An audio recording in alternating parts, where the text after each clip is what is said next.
HIV and AIDS, human immunodeficiency virus, HIV, and acquired immune deficiency syndrome, AIDS, by Alexis Imhoff, Maggie Harris, Madeline Pierce, and Lila Morgan.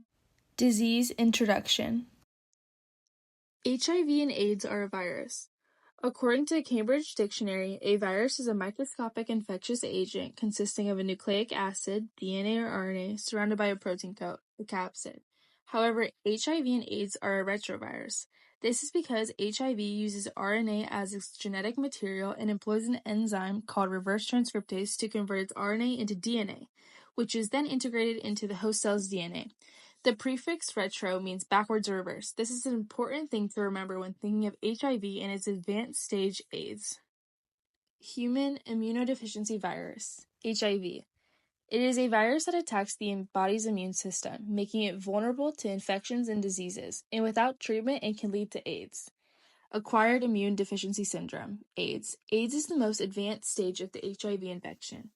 HIV attacks and destroys the infection-fighting lymphocytes of the immune system. The loss of these cells make it difficult for the body to fight off infections, illnesses, and certain cancers.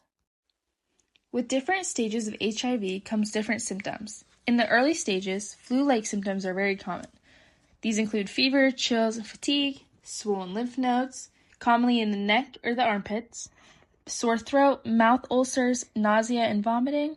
However, in the chronic infection stage, some patients may feel persistent fatigue, weight loss, night sweats, recurrent infections like pneumonia and oral thrush, joint pain, skin problems like rashes and sores.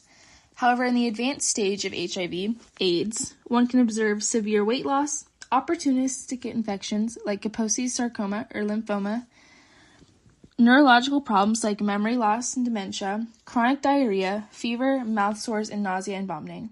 However, it is important to remember not all HIV-positive people are symptomatic and can remain asymptomatic for 10 plus years. The cause of HIV and AIDS.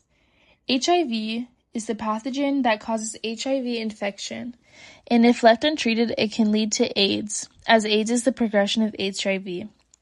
A pathogen is any small organism, such as a virus or a bacterium, that can cause a disease. For example, the pathogen of HIV is a virus, as the human immunodeficiency virus causes HIV, which then progresses to AIDS, if left untreated. Anyone can get HIV, regardless of age, race, gender, or sexual orientation. However, there are some populations who are more at risk than others. For example, people who have unprotected sex, people who share needles or syringes. This can occur during drug use or other activities that involve injecting substances.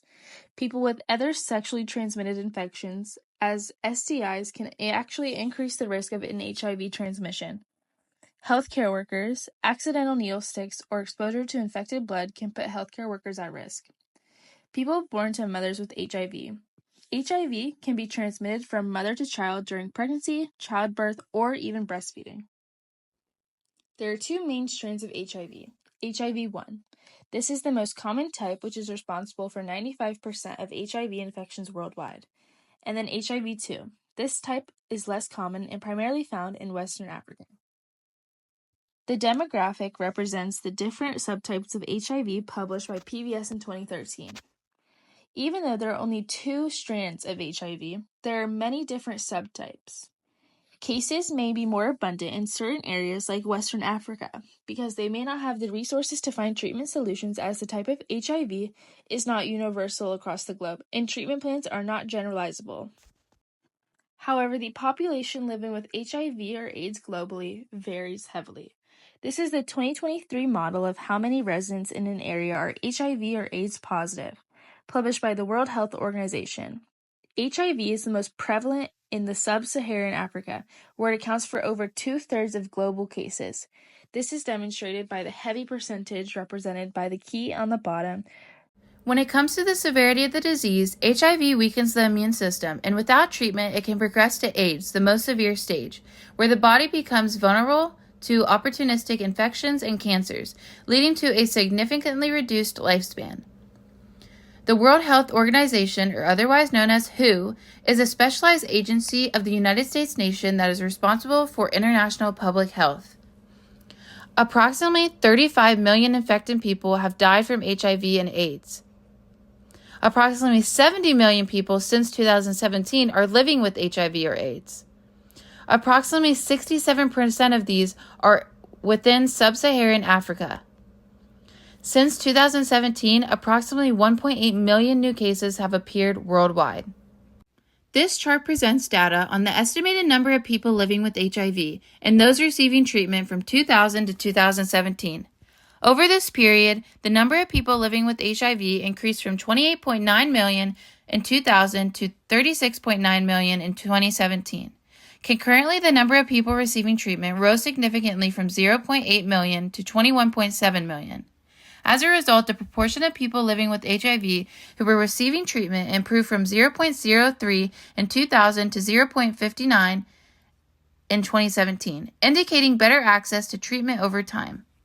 In 2017, the estimated total number of people living with HIV worldwide was 36.9 million, with approximately 67% of these located in sub-Saharan Africa. This was according to the UNAIDS estimates. There were an estimated 1.8 million new cases of HIV infection worldwide.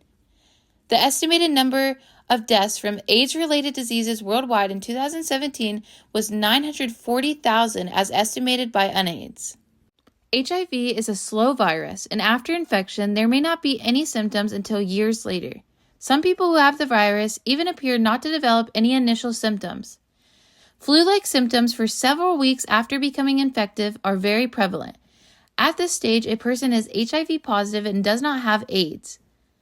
Various acute HIV symptoms range from fever, chills, headaches, night sweats, sore throat, muscle aches and pains, joint pain, fatigue, swollen lymph nodes, mainly on the neck, and mouth ulcers.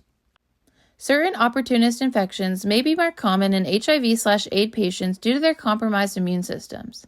Some specific infections or abnormal cell growth would be Kaposi sarcoma, a rare type of cancer more specific to HIV-positive patients, oral thrush, or a rare form of pneumonia caused by pneumocystis jirovecii, or PCP.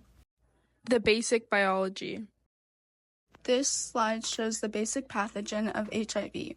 The outer lipid membrane forms the envelope, which also has two glycoproteins, GP120 and GP41.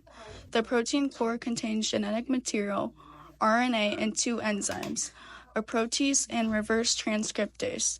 Reverse transcriptase uses the RNA as a template to produce DNA once the virus is inside a host cell. Photo on the left illustrates the significant weight loss due to the attack of HIV on the immune system. This attack on the immune system allows cancerous tumors to grow due to a positive patient's immune system being compromised. HIV is a virus that is infected by intimate human contact. This virus is unable to survive outside the human body. Transmission is only possible through the exchange of fluids. The main transmission is caused by sexual intercourse and the transfer of semen and vaginal fluids. Other modes of transmission can include the direct contact of infected blood or blood products, mother to fetus across placenta, especially during birth, and mother to infant from breast milk. This slide shows the life cycle of a HIV pathogen. The first step is binding. HIV virus binds to the host cell. Then fusion, which is the HIV viruses fuses with the cell membrane of the host cell, which allows HIV contents, including RNA, reverse transcriptase, integrase, and other proteins to enter the cell. The third step, reverse transcription, which is inside the cell. HIV RNA is converted into DNA using reverse transcriptase. 4. Integration. Integrase enzyme allows HIV DNA to be integrated into the host DNA. 5. Replication. HIV can now produce long chains of HIV proteins, which can be used to build more HIV. 6. Assemble. HIV proteins and RNA move to surface of cell and are assembled into immature HIV. Finally, 7. Budding. Immature HIV is pushed out of the cell and proteases activate immature into mature infectious HIVs. This slide shows a series of transmission electron micrographs showing HIV budding from the surface of an infected T lymphocyte white blood cell, eventually becoming surrounded by an envelope derived from the cell surface membrane of a host cell. Photo A shows the particle as it first appears as a bump. Then B in the particle formation as it buds out, and C is eventually cut off. Then finally D, the outer region of dense material and the less dense core are visible in the released virus. The body systems affected by HIV and AIDS are the circulatory, endocrine, respiratory, lymphatic, skin, digestive, and immune system. Now we're moving on to treatment and prevention. HIV can be diagnosed by testing blood, saliva, or urine for the presence of antibodies produced against HIV. HIV is a slow virus, and after infection, there may not be any symptoms until years later. A CD4 positive count below 200 cells per cubic millimeter of blood indicates that someone has AIDS. Widespread testing of a population to find people who are HIV positive is not expensive, but governments are hesitant to introduce such testing because of the infringement of personal freedom. There is no cure for AIDS and no vaccine for HIV. There has been much success in recent years in treating people with drugs so that they can live with HIV. Drug therapy can slow down the onset of AIDS quite dramatically so that many HIV-positive people may not live a normal life. If a person who is diagnosed with HIV positive is willing and able to identify the people he or she has put at risk of infection by sexual intercourse or needle sharing, then these people will be offered a HIV test. This test identifies the presence of antibodies to HIV, although these only appear several weeks after the initial infection. Home testing kits for HIV are now available.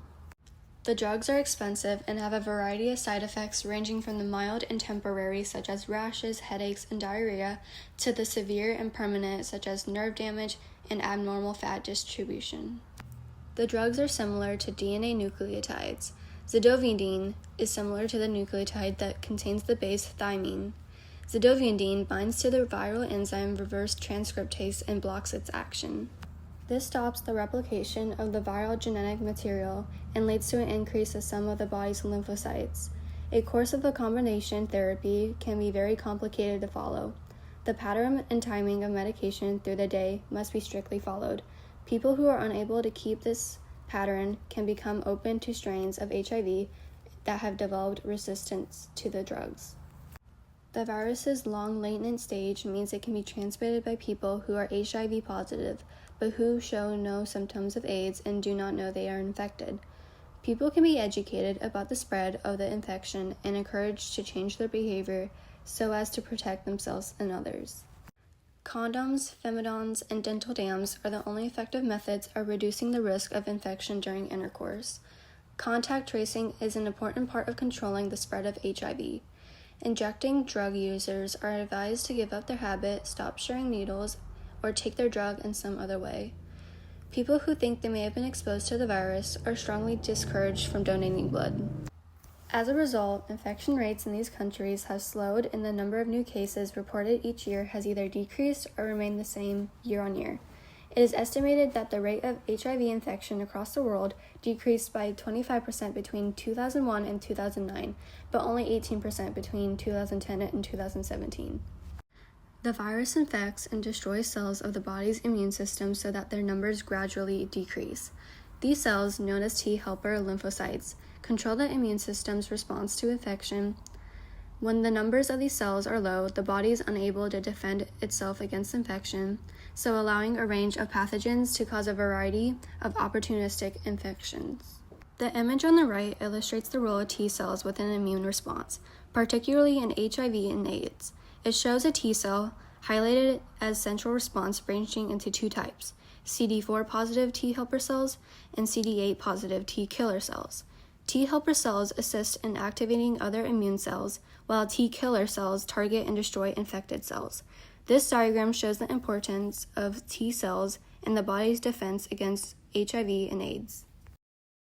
Here are 3 fun facts about HIV. First, HIV does not survive on the outside of the body. Once it hits the outside, it dies. Second, babies can be born HIV-free if their mother has been treated before the baby is born. Third, in 2023, around 1 million teenagers globally live with HIV, with girls being more than 2/3 of all new diagnosed HIV infections.